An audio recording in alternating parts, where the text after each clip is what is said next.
Live session में आपका हार्दिक स्वागत है। मैं सोहनलाल आपका इस नए लाइव सेशन में हार्दिक स्वागत करता हूं। शानदार प्रश्नों की श्रृंखला के साथ हाजिर हूं। आप इस वीडियो में देखेंगे कि महत्वपूर्ण प्रश्नों की श्रृंखला जो हमने आपके लिए बनाई है और बहुत ही महत्वपूर्ण साथियों इसके शानदार प्रश्न, और आपके लिए किस तरीके से इसको तैयार किया है और किस तरीके से हम आपको हल कराएंगे। तो बारी बारी से सारे प्रश्नों को हल कराते हुए नज़र आएंगे और देखेंगे ये महत्वपूर्ण प्रश्न आपकी परीक्षा में बहुत ही उपयोगी होंगे। तो यहाँ पे आप पहला प्रश्न देख रहे हैं कि संख्याओं 1362.05 में 5 का स्थानीय मान होगा। तो इस प्रकार से जब दशमलव के बाद का स्थानीय मान पूछा जाता है तो हम उसे किस प्रकार से मानते हैं और क्या होता है। तो आइए इसे समझते हैं थोड़ा, फिर इसका हम आंसर निकालेंगे। सबसे पहले लिखेंगे इस प्रश्न को। प्रश्न में लिखा है 1362.05 पूछ रहा है 5 का स्थानीय मान क्या होता है। आपको ध्यान में रखना है, इसे हम लोग क्या पढ़ते हैं इस तरीके से। पहले दशमलव के पहले को क्या पढ़ते हैं, इकाई पढ़ते हैं। इसे इकाई पढ़ते हैं ना, ठीक है। इसे हम दाही पढ़ते हैं, दाही। और इसे हम सैकड़ा और इसे हम हज़ार पढ़ते हैं, ठीक है। इस प्रकार से हम इकाई, दाही, सैकड़ा, हज़ार पढ़ते जाते हैं। इधर को हम क्या पढ़ते हैं, इसे हम पढ़ते हैं दशांश। क्या? दशांश। इसे पढ़ेंगे हम सवांश, अंश। तो इस प्रकार से हम इसे पढ़ेंगे। आगे जो जीरो है हजारांश पढ़ेंगे। तो और एक अंक होगा उसे हम, तो आपको ये जानना होगा सबसे पहले इस प्रकार के प्रश्न में स्थानीय मान को। तो हमें 5 का स्थानीय मान चाहिए। तो 5 का स्थानीय मान क्या है, सवांश। हमने पढ़ा था सवांश। ये सैकड़ा, दहाई, इकाई और ये सवांश। तो इसके लिए ऑप्शन हमारा डी अंश होगा। कौन सा अंश है? सवांश। हमने कहा था सवांश। ये इसका 100वां अंश है, ठीक है। तो ये 100वां, डी ऑप्शन इसके लिए सही होगा। जब दशमलव के बाद जब भी हमारे अंक आते हैं तो उन्हें हम क्या पढ़ते हैं, सबसे पहले अंक को हम दशांश पढ़ते हैं, दशांश, ठीक है। 10वां अंश, ठीक है ना, 10वां अंश, ठीक। इसके बाद जब एक अंक के बाद होता है, जैसे यहाँ पे 0.5 है, तो इसे हम पढ़ेंगे 100वां अंश। क्या? 100वां अंश। तो ये हम इस प्रकार से पढ़ते हैं, दशांश, सवांश। तो आशा करते हैं आप लोगों ने 5 के स्थानीय मान को शानदार तरीके से समझा। साथियों, अब हम आगे बढ़ेंगे और अगले प्रश्न को शानदार तरीके से हल करेंगे। यहाँ पे लिखा है 407, क्या लिखा है, 407 दशमलव, यहाँ भी लिखा है इकाई, दही, सैकड़ा, हज़ार, 10,000, लाख। 4,07,928 को पढ़ा जाएगा, ठीक है। क्या? 40,928। ये 4,07,928 क्या पढ़ा जाएगा? तो आप कहेंगे 4,07,928। इसके लिए भी ऑप्शन बिल्कुल सही होगा साथियों। और आशा करते हैं आपको इस प्रकार के प्रश्नों को कैसे पढ़ेंगे तो वो आप समझ सकते हैं। इसके सबसे पहले यहाँ से शुरू करेंगे। इसे इकाई है, दाही है, सैकड़ा है, हज़ार है, 10,000 है, लाख है, ठीक है। तो लाख के स्थान पे 4 है तो इसे पढ़ेंगे 4 लाख। हज़ार में के स्थान पर 7 है तो इसे पढ़ेंगे 7,000। और 10,000 में स्थान पे 0 है तो इसे छोड़ेंगे। तो इस प्रकार से इसे 900 में स्थान पे 900 है तो 900। और ये जो हमारा 28 है तो इसे हम 4,07,928 पढ़ सकेंगे। तो आशा करते हैं आपको ये प्रश्न अच्छी तरीके से समझ में आया होगा। इस प्रकार की कोई भी संख्या दी हो और पढ़ा जाए या लिखा जाए तो आप समझ सकते हैं किस प्रकार से पढ़ा या लिखा जा सकता है। साथियों, अगला प्रश्न बहुत ही महत्वपूर्ण है। कह रहा है कि यदि किसी भिन्न के अंश में 4 की वृद्धि की जाए। क्या? यदि किसी भिन्न के अंश में 4 की वृद्धि की जाए तो भिन्न में 2/3 की वृद्धि हो जाती है। भिन्न का हर क्या होगा, हमें ज्ञात करना है भिन्न का हर। आइए साथियों इस प्रश्न को शानदार तरीके से हल करेंगे। सबसे पहले 44वें प्रश्न को हमने शानदार पढ़ा, अब शानदार तरीके से इसे हल भी करेंगे। सबसे पहले हम इसमें जो दिया है उसे लिखेंगे। पहले लिखेंगे यहाँ पे हल, क्या लिखेंगे साथियों? हल। और हल में लिखेंगे सबसे पहले माना भिन्न, जो हमारी भिन्न है वो क्या है? x/y है। जहाँ आपको ध्यान में रखना है, जहाँ y = 0। यदि ये भिन्न है तो y बराबर 0 नहीं होना चाहिए, ठीक है। अब वो कह रहा है कि यदि अंश में 4% की वृद्धि कर दी जाए, 4 की वृद्धि, ये हमारी भिन्न का, ये हमारा हुआ अंश, भिन्न का ये हो गया अंश और ये हो गया हर। अब वो कह रहा है कि अंश में 4 की वृद्धि कर दी जाए, तो अब नई भिन्न क्या होगी? नई भिन्न x + 4/y। तो भिन्न में कितनी? 2/3 की वृद्धि हो जाती है। तो भिन्न में कितनी वृद्धि हो जाती है?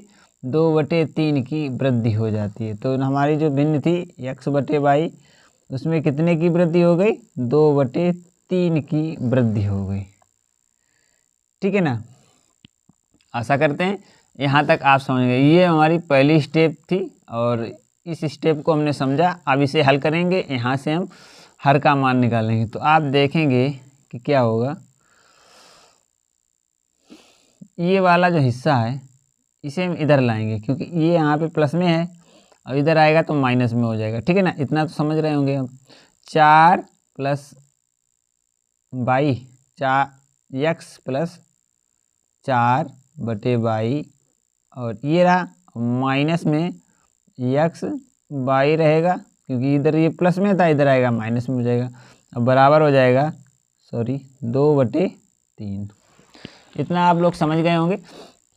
अगला स्टेप लेंगे और इसे भी समझने का प्रयास करेंगे। यहाँ पे देखो, आप देख रहे हैं हर दोनों के बराबर है, बाई बाई है ना, तो बाई नीचे लिख लेंगे और बाद बाकी से जोड़ेंगे। क्या आएगा? x आएगा, प्लस का 4 आएगा और माइनस का x आएगा। तो यहाँ से आप देख सकते हैं माइनस और प्लस कट जाएगा, ठीक है, और ये बराबर आ जाएगा 2/3 के। इतना आप लोगों को शानदार तरीके से समझ में आ गया होगा साथियों। जो अगला हमारा स्टेप बनेगा वो बनेगा 4/y बराबर 2/3। इसका हम तिर्यक गुणा कर सकते हैं, तो कितना आ जाएगा? 2y बराबर 12। इसके बाद y बराबर हमारा आ जाएगा 12/2 यानी कि 6। y हमारा मतलब 6। अब y ही हमारा ये क्या है? अंश है, सॉरी हर। क्या है? हर है। तो हमने यहाँ पे माना था x को अंश, y को हर। तो हमारा अब जो हमें पूछा गया था कि भिन्न का हर क्या होगा, तो भिन्न का हर हमारा 6 होगा साथियों। आशा करते हैं आपको ये प्रश्न अच्छी तरीके से समझ में आ गया होगा। इसी आशा के साथ अगले महत्वपूर्ण प्रश्न की तरफ बढ़ेंगे और समझने का शानदार प्रयास करेंगे। साथियों, ये प्रश्न श्रृंखला आपके लिए बहुत ही महत्वपूर्ण और उपयोगी है। यदि आप सैनिक प्रवेश परीक्षा, विद्या ज्ञान प्रवेश परीक्षा या नवोदय प्रवेश परीक्षा क्लास 9 की तैयारी के लिए इन शानदार प्रश्नों को आप हल करें और जानें किस प्रकार से ये महत्वपूर्ण श्रृंखला शानदार तरीके से प्रश्न आते हैं और इन्हें किस प्रकार से हल किया जाता है। साथियों, अगले महत्वपूर्ण प्रश्न को किस प्रकार से हल करेंगे, आइए जानते हैं। दो संख्याओं का मासा 11 तथा लासा 693 है। यदि एक संख्या 77 है तो दूसरी संख्या क्या होगी? साथियों, ये प्रश्न, इस प्रकार के प्रश्न हमारे हाई स्कूल के एंट्रेंस एग्ज़ाम में भी पूछे जाते हैं। तो आपको ये ध्यान में रखना है कि ये महत्वपूर्ण प्रश्न इस प्रकार के ही हमारे हाई स्कूल की प्रवेश परीक्षा में भी आते हैं। यदि आप हमारे साथ जुड़ेंगे और अपनी तैयारी को शानदार तरीके से करेंगे तो आप किसी भी स्थान पे हों, किसी भी क्लास में पढ़ते हों, तो उसके लिए बहुत ही महत्वपूर्ण और सदुपयोगी ये महत्वपूर्ण प्रश्न है। तो आइए अगले महत्वपूर्ण प्रश्न को शानदार तरीके से हल करेंगे। सबसे पहले हमारे पास जो दिया है उसे हम लिखेंगे। दो संख्याओं का मासा दिया है, तो सबसे पहले यहाँ पे साथियों लिखते हैं हम हल, और हल में लिखेंगे जो दिया है, क्या दिया है, सबसे पहले दिया है मासा। मासा को साथियों कहते हैं महत्तम समापवर्तक। क्या कहते हैं, महत्तम समापवर्तक। तो महत्तम समापवर्तक यहाँ पे 11 है साथियों। कितना दिया है, 11 दिया है। ठीक है साथियों, इसके बाद हम देखेंगे कि लासा का होता है मतलब लघुत्तम समापवर्तक, या शॉर्ट में से हम लासा कहते हैं। क्या कहते हैं, लासा, लघुत्तम समापवर्तक। तो लासा साथियों यहाँ पे कितना दिया, 693। यहाँ पे लिख लेंगे 693। अब दो संख्याएं, दो चीज़ें दे दी हैं, मासा और लासा, दोनों चीज़ें दी हैं। अब हमें क्या करना है साथियों, एक संख्या और दी है, एक संख्या दी गई तो लिख लेंगे पहली संख्या। जो एक संख्या है उसे हम पहली संख्या मान लेंगे। पहली संख्या इक्वल टू, पहली संख्या क्या दी है साथियों, 77 दी है। क्या दिए, 77। तो अब जाके जो हमारा हमें जो दिया था वो मिल गया। तो महत्तम समापवर्तक 11, लघुत्तम समापवर्तक 693 और पहली संख्या हमारी 77 दी है। अब साथ में हम क्या करेंगे, सूत्र होता है उसे हम लिखेंगे। सूत्र क्या होता है,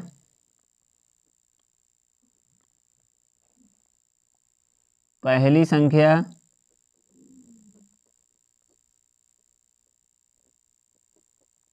गुणे दूसरी संख्या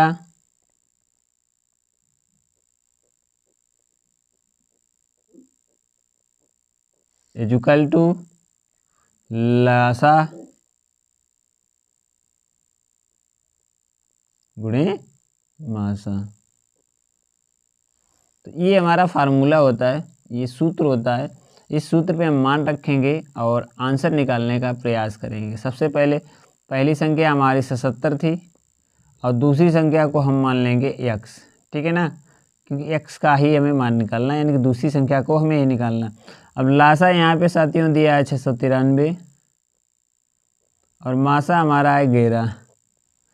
अब यहाँ से हम शानदार तरीके से x का मान निकाल सकते हैं साथियों। किस प्रकार से निकालेंगे, तो यहाँ पे आप देखेंगे ये गुणा में है। जब कोई संख्या गुणा में होती है तो पक्षांतर में भाग में जाती है, ये आप लोगों को मालूम है। तो x बटे 693 गुणे 11 बटे 77 हो जाएगा। 11 एकन 11, 11 77। इतना आपको समझ में आ गया होगा कि अब 7 यहाँ पे आया है। तो अब हमारा जो 7 यहाँ पे आया है इसे हम किस प्रकार से हल करेंगे। तो 7 ने हम 63 होते हैं, कितने होते हैं, इसे यहाँ से भाग दे देंगे। देखो यहाँ पे जो संख्या हमारी है 6, 9, 3 में भाग 7 का, और हल करेंगे तो 9 बार जाएगा, 63 आएगा, 6 बचेगा, फिर 63 हो जाएगा, फिर 9 जाएगा, एक बार 63 आएगा और कट जाएगा। तो हमारी दूसरी संख्या आएगी 99 आ जाएगी। कितनी आ जाएगी, 99 आ जाएगी। और आशा करते हैं 99 आपको शानदार तरीके से इस प्रश्न का हल समझ में आया होगा। जो भी साथी हमारे साथ जुड़े हैं वो वीडियो को लाइक करें और चैनल को सब्सक्राइब जरूर करें यदि उन्हें ये वीडियो, ये सवाल अच्छी तरीके से समझ में आया है। तो आइए